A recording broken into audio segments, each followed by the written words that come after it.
dunia dan seisinya ini bagi Allah tak sama nilainya dengan sebelah sayap lalat. Barang siapa yang beramal untuk akhiratnya, Allah akan cukupkan baginya urusan dunia. Sayati zamanun 'alan nasi as-sabiru fihim qalqabit al-jamarah. Akan ada satu masa di akhir zaman yang berpegang teguh dengan agamanya seperti orang yang sedang memegang bara api.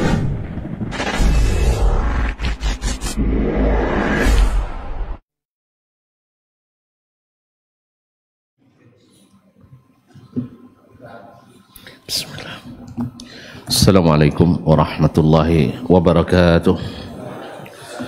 Alhamdulillahi rabbil alamin, wal aqibatu lil muttaqin, wala udwana illa 'alal zalimin. Asyhadu an la ilaha illallah wahdahu la syarika lah, waliyus salihin, wa asyhadu anna Muhammadan abduhu wa rasuluhu as-sadiqul amin, sallallahu alaihi wa ala ali baitihi at-tayyibin wa azwaji at-tahirati ummahatil mu'minin wattabi'ina lahum bi ihsanin ila yaumiddin, amma ba'd. Fa ussi nafsi wa iyyakum ayyuhal muslimun wa ayyatuhal muslimat bitaqwallahi azza wa jal rabbil ardi was samawat fa innahu qad fazal muttaqun. Ya ayyuhalladzina amanu taqullaha haqqa tuqatih wa la tamutunna illa wa antum muslimun. Bapak dan ibu-ibu, kaum muslimin, kaum muslimat yang dirahmati Allah subhanahu wa ta'ala,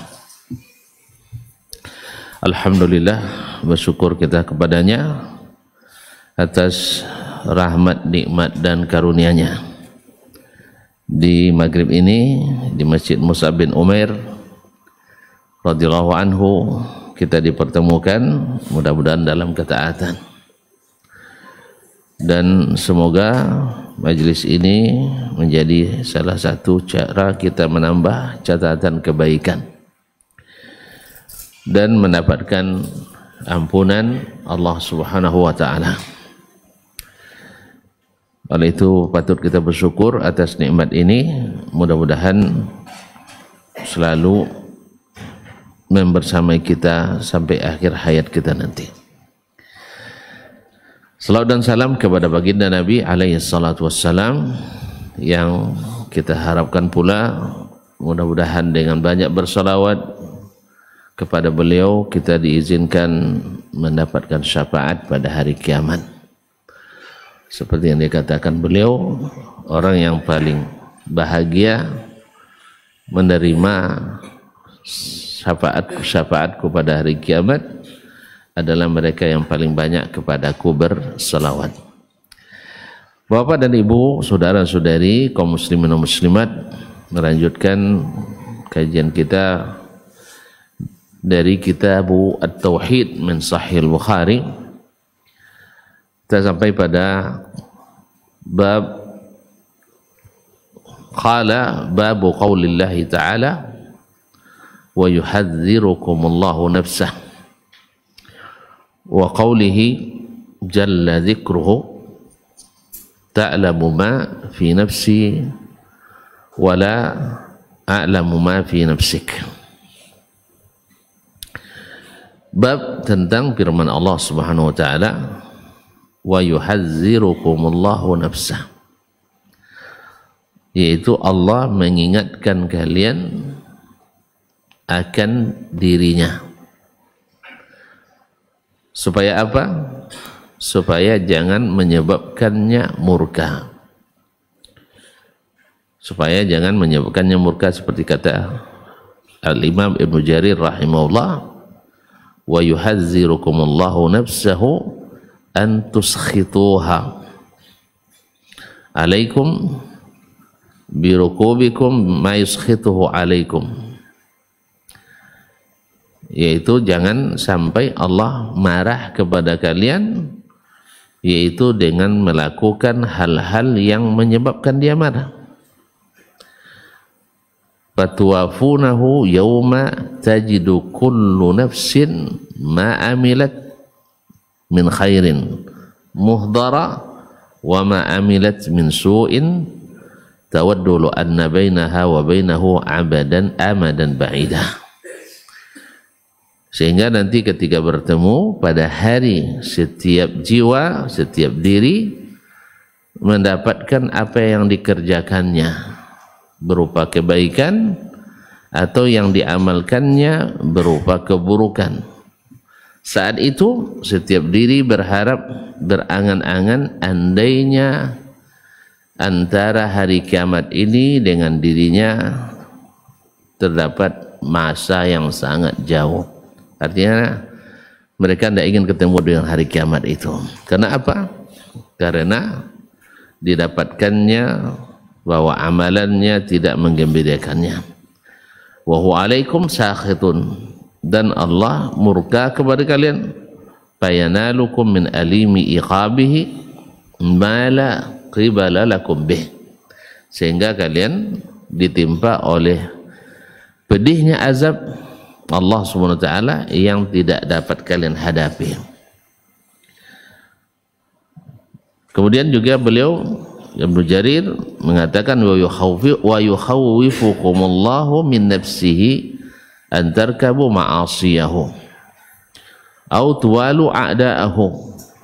Allah mengingatkan kalian wahai orang beriman dari dirinya, jangan sampai kalian melaksanakan maksiat kepadanya atau memberikan wala dengan mencintai musuh-musuhnya. Fa inna ilallahi marji'akum, karena kembali kalian pasti kepada Allah. Fattaquhu wahzaru ayyanalakum iqabuhu, maka bertakwalah kepadanya dan hati-hati jangan sampai azab siksanya menimpa kalian. Fa innahu syadidul iqab, karena Allah itu adalah maha dahsyat iqabnya. Nah, bab ini kaum muslimin, kaum muslimat dirahmati Allah Subhanahu wa taala, karena disebutkan dalam kitab Tauhid, yaitu berkaitan dengan salah satu dari nama atau sifat Allah Subhanahu wa taala. Seperti kata Ibnu Khuzaimah rahimahullah dalam kitab Tauhid, awwalu ma nabda'u bihi min zikri sifati khaliqina zikru nafsihi jalla rabbuna an takuna nafsuhu ka nafsi khalqihi wa azza an yakuna adaman la nafsalah. Maka yang pertama kita mulai dari kitab Tauhid ini dari menyebutkan sifat-sifat Allah yang menciptakan kita adalah menyebutkan diri Allah, bahwa Allah punya nafs, yaitu punya jiwa, punya diri, dan tentu saja tidak seperti diri siapapun dari makhluknya, dan tak mungkin pula Allah tidak memiliki jiwa. Artinya kita isbat kalimat nafs bagi Allah Subhanahu wa taala, tetapi Allah Maha suci daripada menyerupai makhluknya. Ma'asyiral kiram dirahmati Allah Subhanahu wa taala. Kemudian wa qaulihi jalla dzikruhu, kemudian firman Allah Subhanahu wa taala tentang itu pula, ta'lamu ma fi nafsi, engkau mengetahui.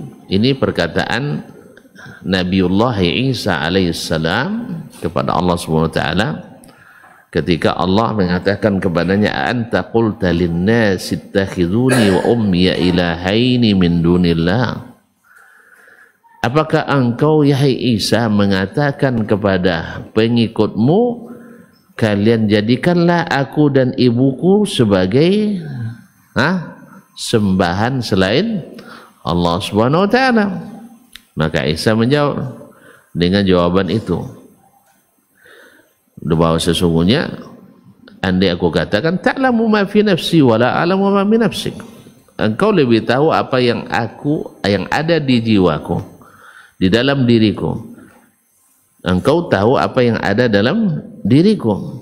Wala a'lamu ma fi nafsik, tapi aku tidak tahu apa yang ada dalam dirimu. Berarti kalimat diriku yang merupakan sifat makhluk dan kalimat diri Allah yang merupakan sifat Allah itu tidak sama.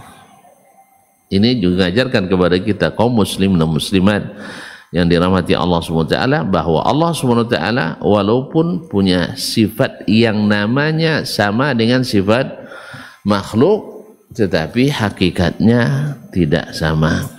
Laisa kamitslihi syai'un wa huwa as-sami'ul basir. Tidak ada satu pun yang serupa dengannya, tapi Allah Maha melihat, Maha mendengar dan Maha melihat.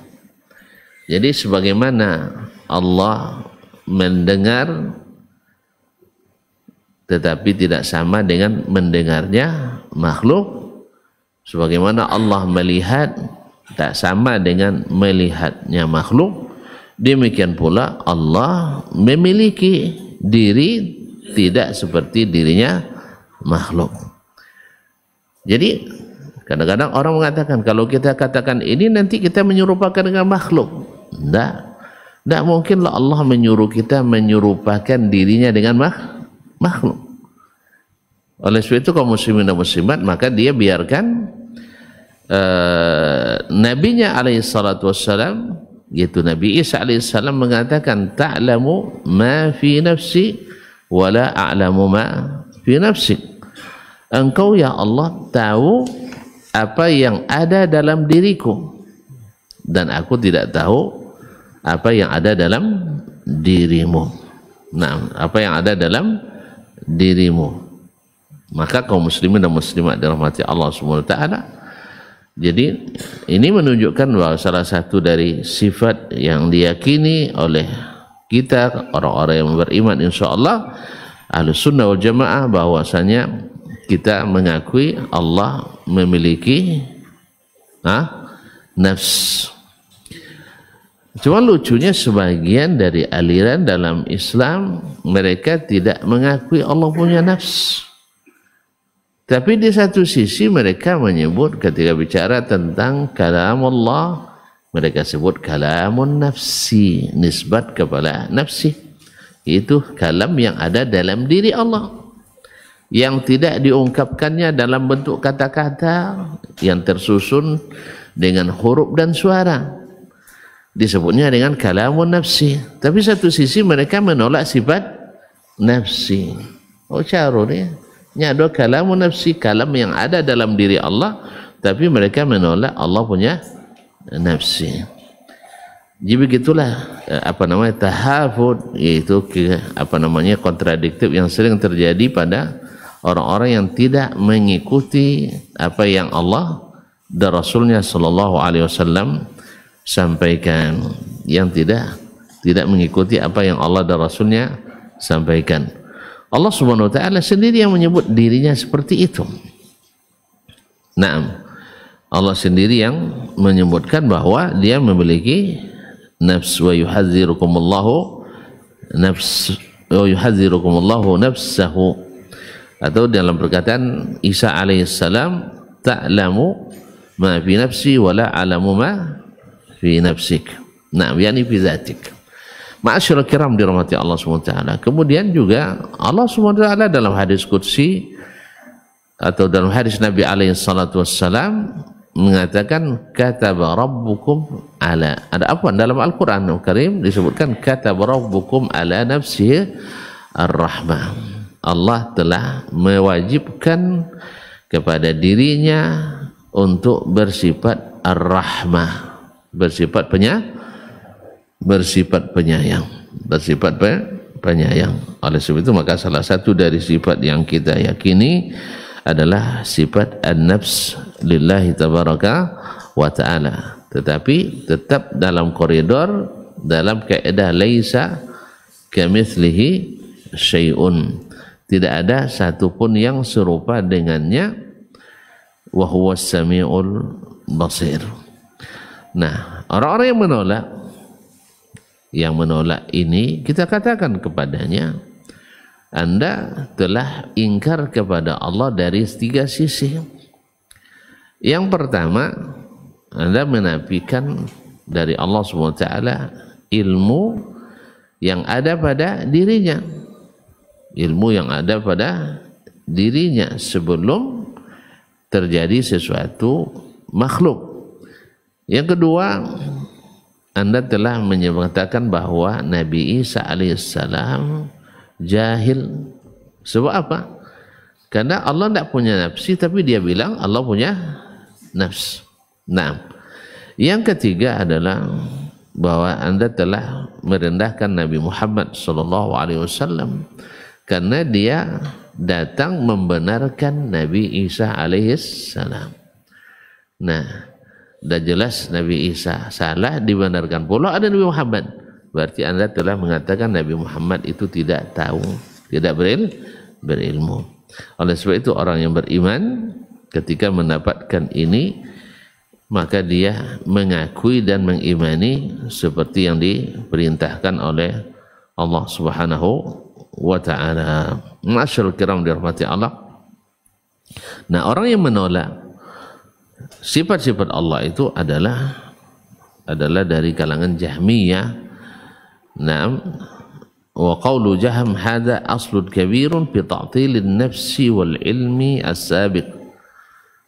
Dan ini adalah kaedah yang dipakai oleh Jahmiyah untuk menolak sifat Allah SWT, yaitu an-nafs.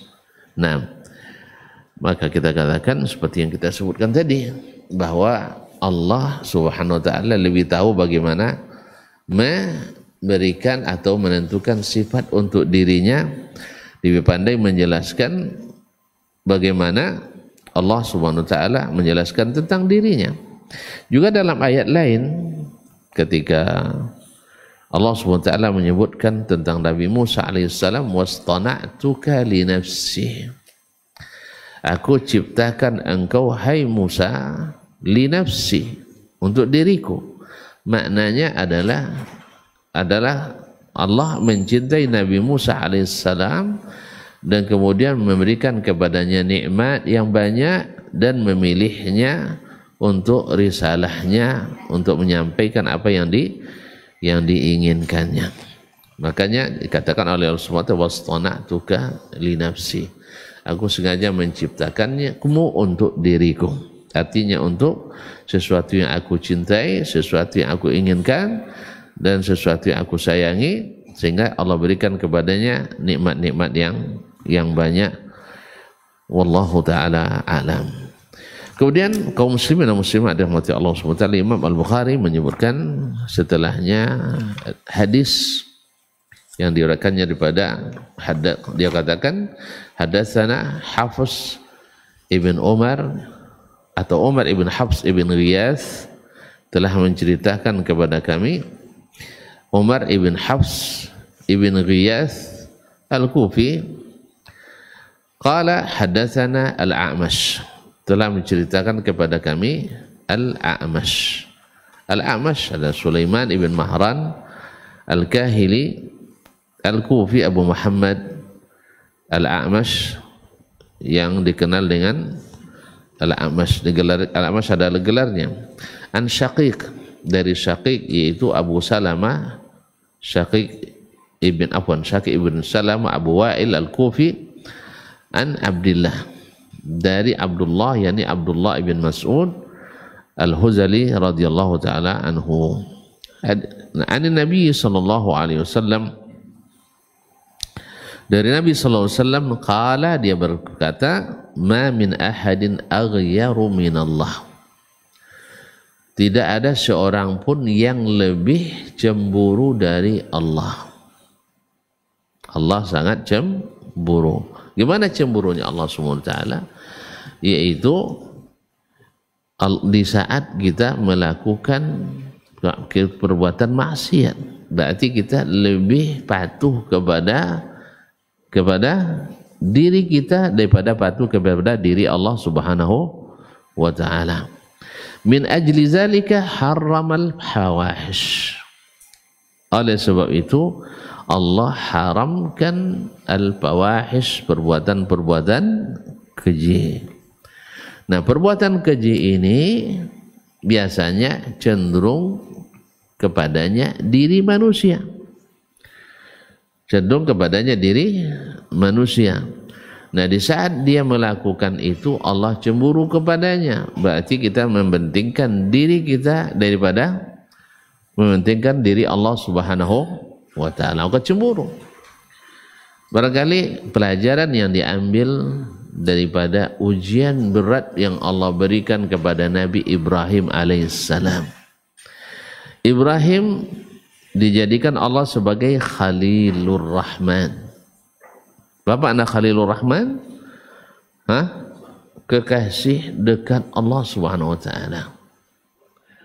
Kekasih dekat Allah Subhanahu wa ta'ala. Dan Allah Maha tahu apa yang ada dalam diri Ibrahim alaihissalam, bahwa dirinya mencintai Allah, diri Allah Subhanahu wa ta'ala lebih daripada siapapun, bahkan dari dirinya sendiri. Tapi Allah uji. Ujiannya apa? Setelah dia diuji tak dapat anak dalam waktu yang sangat lama dan tak pernah berhenti dan bosan berdoa. Kalau kita kan mengartikan kalau cepat dikabulkan doa kita berarti sayang je. Kalau lambat berarti enggak. Kan ya? Dia cuba minta bini orang tino ke laki, lambat baik dia enggak sayang abang kat dalanya.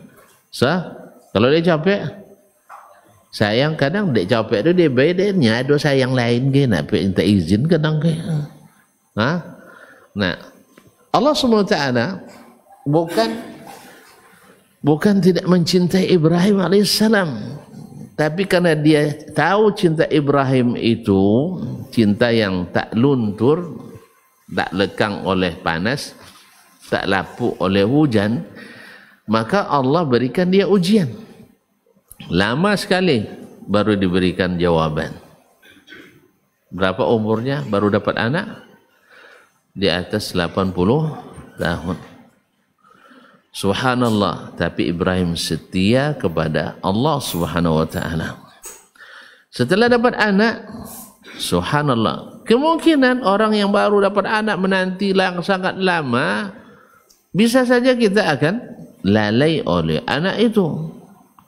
Maka Allah pada dia lebih tahu, tapi ini bukti. Karena cinta itu perlu pembuktian. Maka Allah perintahkan ke Ibrahim supaya anak kecil itu dijauhkan darinya. Dijauhkan sejauh-jauhnya. Bayangkan dari Palestina ke Makkah, jarak 1200 km. Perjalanan sebulan pergi, sebulan pulang. Bayangkan. Dijauhkan sekali. Sebenarnya Allah tahu apa yang ada dalam diri Ibrahim, tapi Allah nak buktikan cinta Ibrahim kepadanya. Allah nak buktikan cintanya Ibrahim pada Allah Subhanahu wa ta'ala, karena Allah cemburu. Nah, ma'asyiral kiram dirahmati Allah Subhanahu wa ta'ala, dan Ibrahim pun melakukannya dengan tanpa ragu-ragu. Setelah sang anak dalam kondisi diharapkan dah mulai menanjak remaja, ujian pun datang lagi, ujian cinta lagi, yaitu disuruh menyembelih sang anak.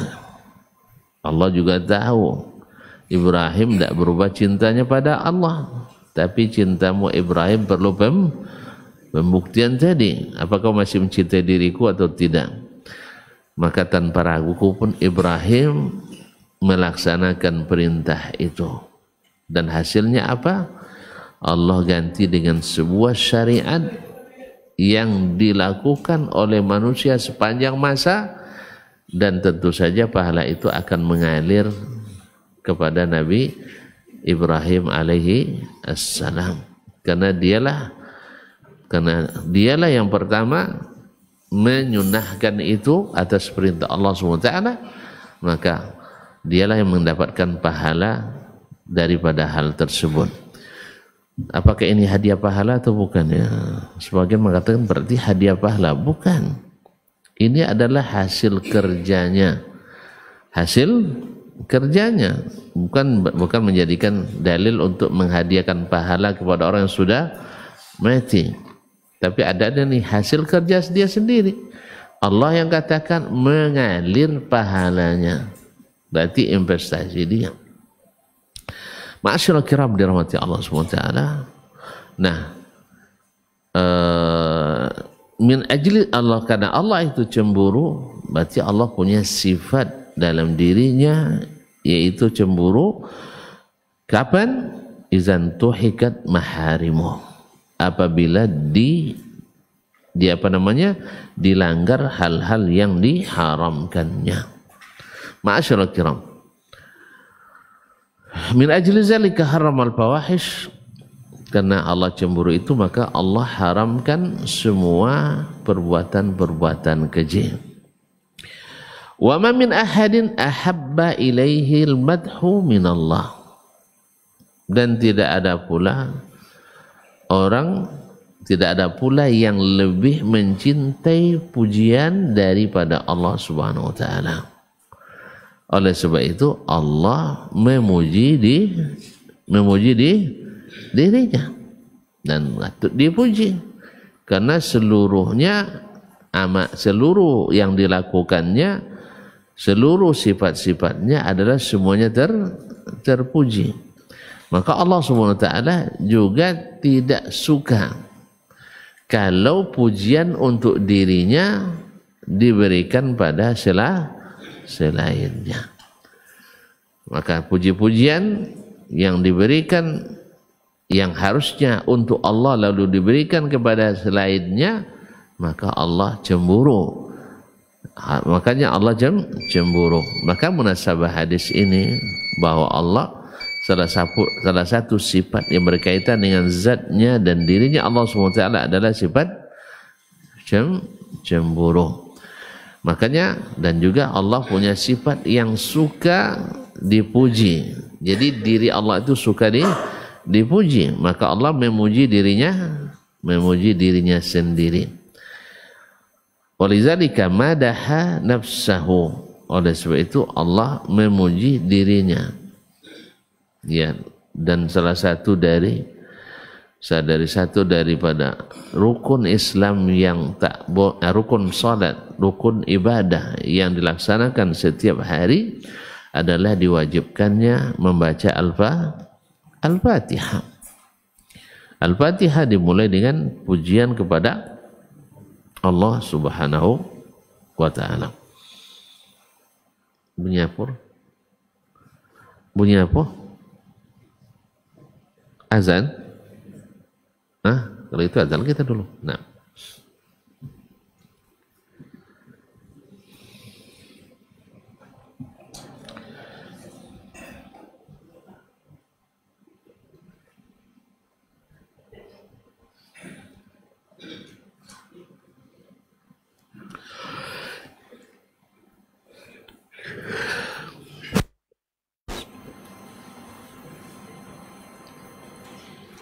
Allahu Akbar, Allahu Akbar, Allahu Akbar, Allahu Akbar. Ashhadu an la ilaha illallah.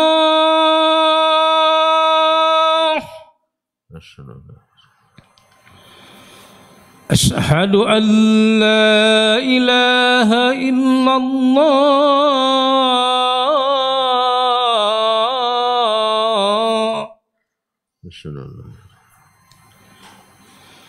Ashhadu anna Muhammadar Rasulullah.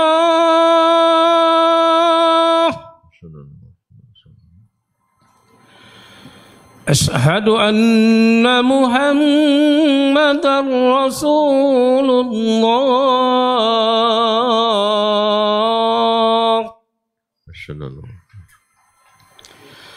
حي على الصلاة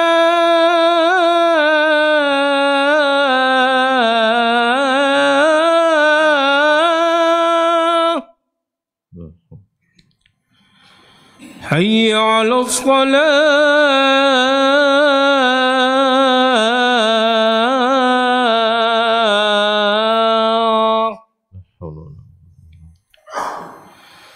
حي على الفلاح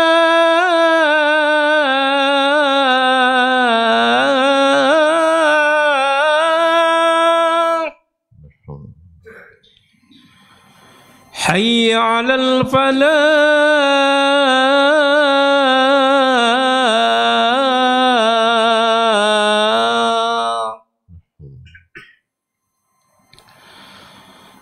الله أكبر الله أكبر لا إله إلا الله ونشهد أن لا إله إلا الله اللهم رب هذه الدعوة التامة القائمة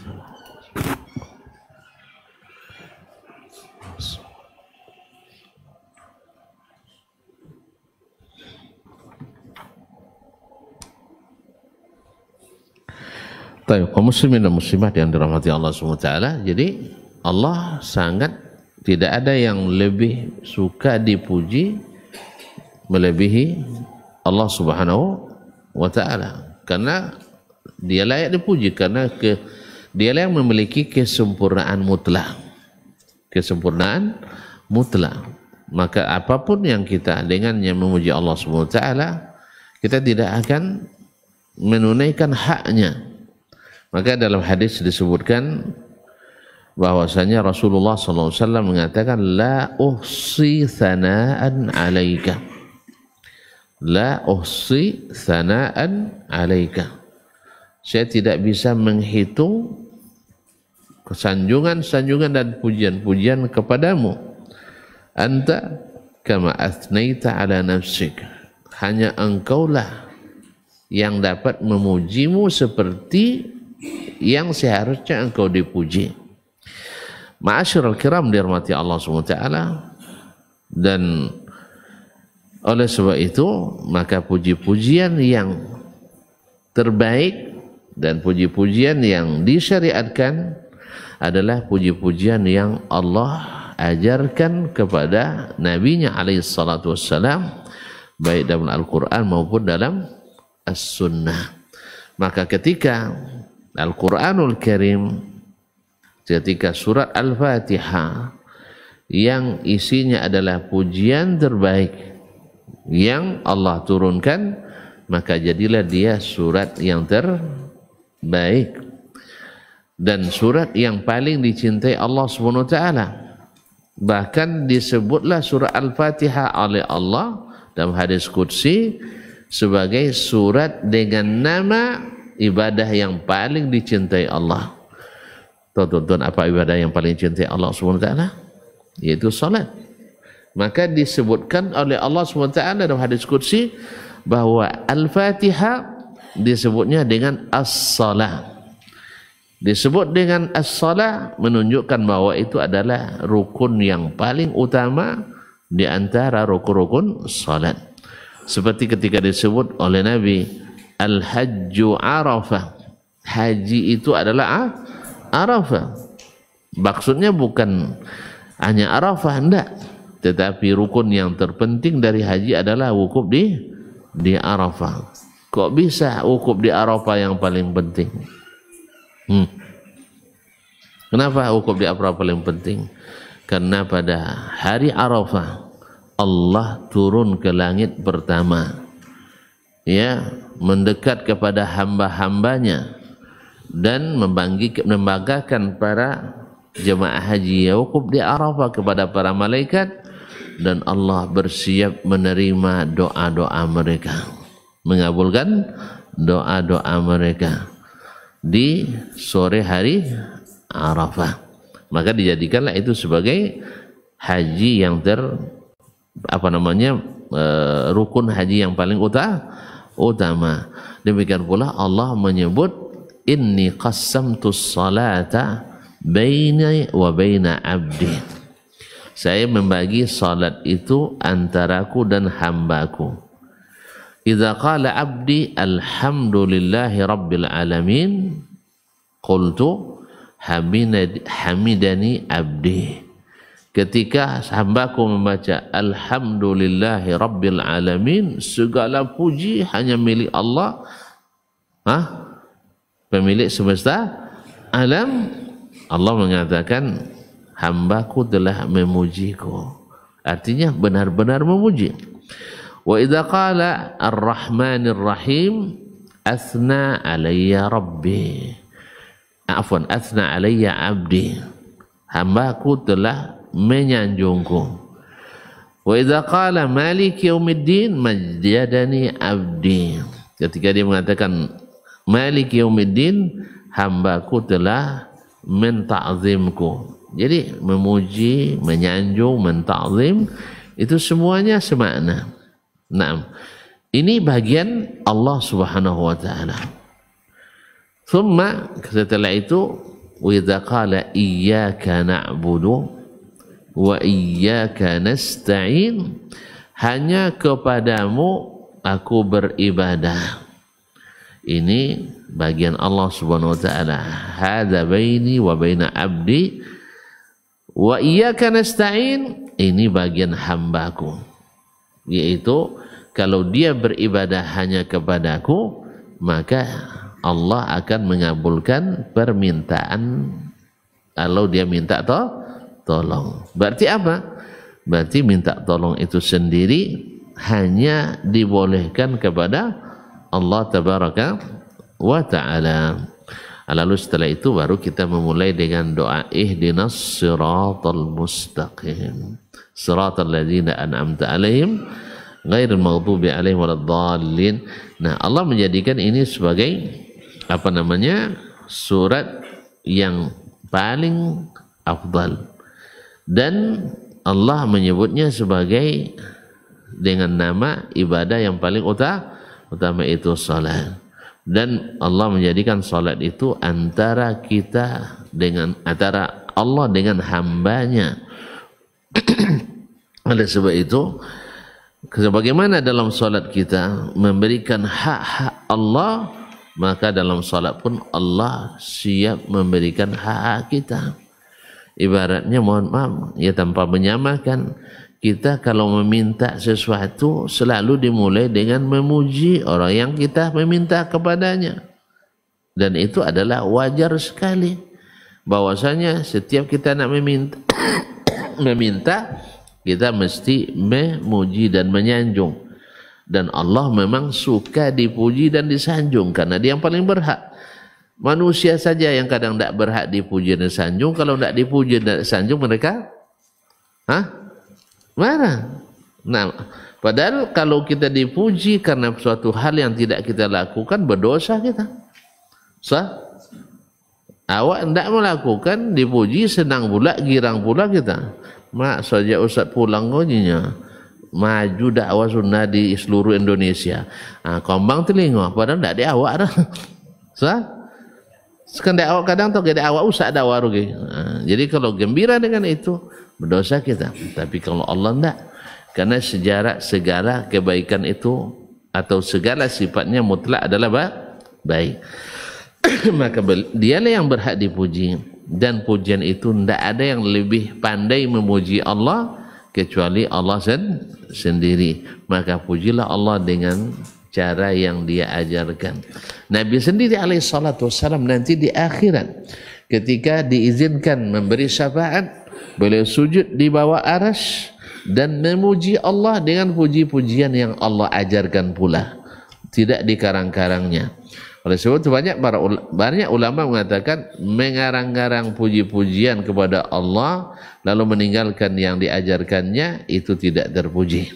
Ada tingkatan yang tidak terpuji, karena sebaik-baik pujian terhadap Allah adalah Allah sendiri yang mengajarkannya melalui kitabnya dan sunnah Nabi alaihi salatu wassalam. Nah, kenapa apa hakikatnya pujian kepada Allah itu? Apakah itu Allah menambah keagungan Allah? Tidak. Apakah itu akan ada manfaat bagi Allah? Sama sekali tidak. Berkata Imam An-Nawawi rahimahullah, haqiqatu madhil ibadi lillah, hakikat pujian hamba kepada Allah itu huwa maslahatun lil ibad, maslahatnya kembali kepada hamba itu sendiri. Li'annahum yusnuna alaihi subhanahu wa ta'ala fayusibuhum, karena mereka menyanjung Allah lalu Allah memberi mereka balasan. Fayantafi'una, dan akhirnya mereka yang mengambil manfaat.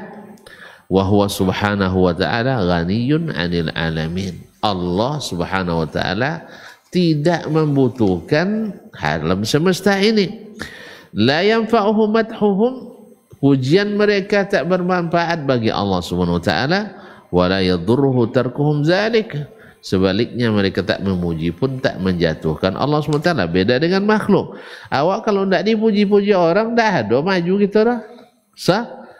Kalau tidak, bukan karena orang yang memuji kita, merekomendasikan kita, tidak bisa kita dapat manfaat. Sampai ada orang yang menyanjung kita dulu. Kalau tidak disanjung orang, tidak direkomendasikan orang, untuk masuk kerja payah, untuk nyambung kuliah susah, untuk apa bini, aku nemo, kan ya? Kan ibu ya tanyong deh. Siapa kawan dia? Sedasman kawan usah mau amin. Kalau usah amin lah, balai jalan mantap dunianya. Sah? Kan ya? Tanyong doang. Harus ada yang memuji. Kalau Allah, ndak tuan-tuan puji, dia tetap terpuji. Cuman yang tak memuji Allah, orang-orang yang tidak terpuji. Kalau kita ndak, sedikit kurang orang memuji, kurang pula manfaat bagi kita. Ada yang memuji, banyak mudarat dia, apalagi banyak mencaci pula. Jadi itu kaum muslimin dan muslimat, hakikat pujian hamba pada Allah itu kembali juga bagi kebaikannya bagi hamba itu sendiri, bukan bagi Allah Subhanahu wa taala. Wa fihi tanbihun ala fadli tsana'i alaihi subhanahu wa ta'ala wa tasbihihi. Di dalam hadis tadi terdapat peringatan akan keutamaan menyanjung Allah Subhanahu wa taala dan menyucikannya, bertasbih kepadanya. Wa tahlilihi, dan bertahlil kepadanya, wa tahmidihi, dan bertahmid kepadanya, wa takbirihi, dan bertakbir, wasairil azkar, dan seluruh zikir-zikir yang disyariatkan. Ma'asyil kiram dirahmati Allah SWT. Kemudian di riwayat selanjutnya Imam Al-Bukhari rahimahullah juga meriwayatkan yang berkaitan dengan judul bab yang dia sebutkan. Tapi barangkali besok ajalah kita sambung ya. Nah, besok ajalah. Mudah-mudahan masih ada waktu kita untuk bertemu kembali. Yang intinya adalah salah satu dari sifat Allah yang mesti kita yakini dan mesti kita imani, sebab yang disampaikan oleh Al-Quran dalam ayat-ayat dan juga disampaikan dalam hadis-hadis Nabi SAW, bahwa Allah adalah nafs. Salah satu nikmat Allah adalah nafs, yang seperti yang dikatakan oleh Nabi Isa alaihissalam, ta'lamu ma fi nafsi wala a'lamu ma fi nafsi. Kataba rabbukum, yarhamukallah, kataba rabbukum ala nafsi rahmah. Allah telah mewajibkan kepada dirinya untuk bersifat rahmat. Kemudian dalam ayat lain, wa yuhadzirukumullahu nafsah, Allah mengingatkan kalian terhadap dirinya, jangan sampai kalian berdurhaka kepadanya, melakukan hal-hal yang membuat dia tidak senang kepada, yang membuat diri Allah tersinggung, yang membuat diri Allah cemburu, yang membuat diri Allah marah, dan seterusnya. Dengan demikian, mudah-mudahan kita tidak termasuk yang menolak sifat ini dengan alasan yang katanya logika, tapi logika yang tidak logis. Baik, sampai di sini ada pertanyaan? Ini pahamnya kan? Nilainya? Alhamdulillah. Terima kasih dan mohon maaf. Mudah-mudahan Allah masih beri kita waktu dan kesempatan untuk menyambung kembali kajian. Wabillahi taufiq wal hidayah. Wallahu ta'ala alam. Wassallallahu ala nabiyyina Muhammadin wasallam wa subhanakallah bihamdik. Asyhadu an la ilaha illa anta astaghfiruka wa atubu ilaik. Wassalamualaikum warahmatullahi wabarakatuh. Baba TV Sunnah, belajar agama